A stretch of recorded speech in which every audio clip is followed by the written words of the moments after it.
ఇది చూస్తుంటేనే మీకు అర్థమైపోయి ఉంటుంది వంకాయ రొయ్యలు అని చెప్పేసి. వంకాయ అంటే ఎవరికి ఇష్టం ఉండదండి. వంకాయ ఎట్లా వండినా సూపర్గా ఉంటుంది. ఈ రోజు మీకు ఎక్కువ మసాలా లేకుండా సింపుల్గా వంకాయ రొయ్యలు ఎలా చేయాలో చూపించబోతున్నాను. అది ఎలాగో చూద్దాం.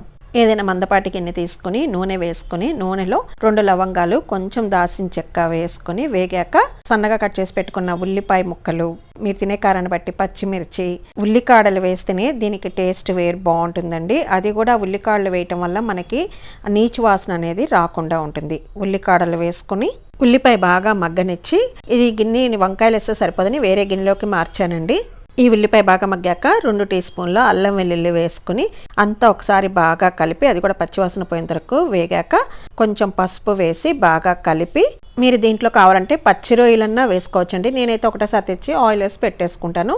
ఆయిల్ వేసి పెట్టుకున్న రొయ్యలు వేసుకుని అంతా ఒకసారి బాగా కలిపి కొంచెం వాటర్ పోసి ఈ రొయ్యల్ని 50% ఉడికేంత వరకు మూత పెట్టి ఉడికించుకోవాలి. ఆల్రెడీగా ఆయిల్ వేసినప్పుడు కొంచెం ఉడుకుతాయి. మరీ ఎక్కువగా ఉడికించేస్తే మళ్ళీ వంకాయ మగ్గేటప్పుడు మెత్తగా అయిపోతాయి. అందుకని 50% ఉడకనివ్వాలి. ఉప్పు ముందే వేయకూడదండి, వేస్తే రొయ్యి బాగా బిరిసెక్కిపోతుంది.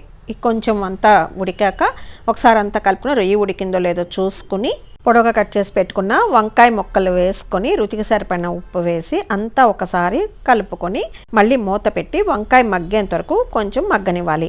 మూత తీసి మళ్ళీ అంతా ఒకసారి కలుపుకొని రుచికి సరిపడిన కారం వేసుకుని అంతా కలిపి ఇంకా మూత పెట్టకుండా స్టవ్ ఫ్లేమ్ సిమ్లో పెట్టుకుని వంకాయ ముక్క మెత్తబడేంత వరకు ఉడికించుకోవాలి.